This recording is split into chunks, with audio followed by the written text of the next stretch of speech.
Today I'm going to show you 2 easy ways to add a border to your images in Photoshop 2025.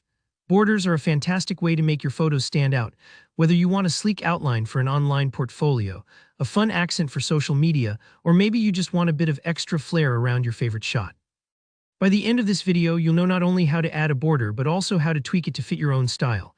So let's jump in. First up, let's talk about method 1, using layer styles, specifically the stroke option. This method is quick, flexible, and non-destructive, which means you can always fine-tune the border later. Start by opening your image in Photoshop. If your image layer in the Layers panel is called Background and has a little lock next to it, you'll need to unlock it first. Just double-click that background layer and hit OK. Now your layer can be edited freely. Next, to access the Layer Style window, simply double-click on your image layer's name. This opens a whole menu of effects you can apply. Look over on the left for stroke, that's the magic we're after. Go ahead and click it. Now you'll see a bunch of settings you can play with. The first one is size. Use the slider or input a number to set how thick you want your border to be. A thinner stroke adds a subtle touch, while a thick stroke can create a bold, poster-like effect. It's really up to you. Just below that is position. Here you can choose whether you want your stroke to appear inside the edges of your image, outside, or centered right on the edge. If you want to make sure your photo's dimensions stay the same, go with inside. If you're okay with the border going slightly past the edges, select outside.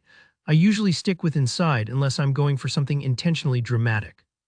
Now for color, this part's fun. Click the color box and pick any shade you'd like. You can match it to a color from your photo, go for a classic white or black, or maybe even choose something bright for maximum impact. If you want to get advanced, you can change the fill type here to gradient or pattern for creative looks. Think tinted edges or striped borders.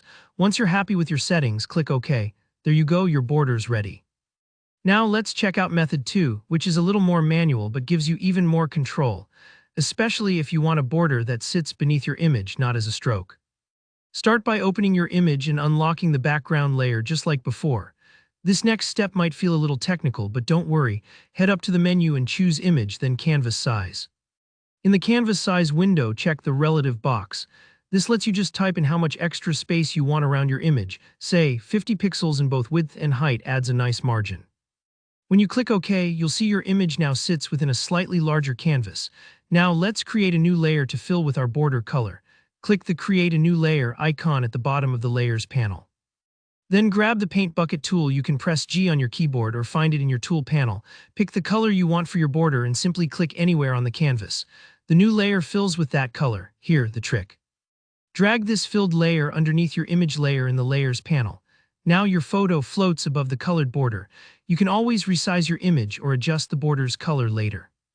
It's perfect if you want full creative control, like making a textured or gradient border. And that's it. 2 simple approaches, each with their own advantages. If you want something quick and adjustable, go with layer styles. If you need creative flexibility, maybe for digital scrapbooking or a print layout, the canvas size method is your friend.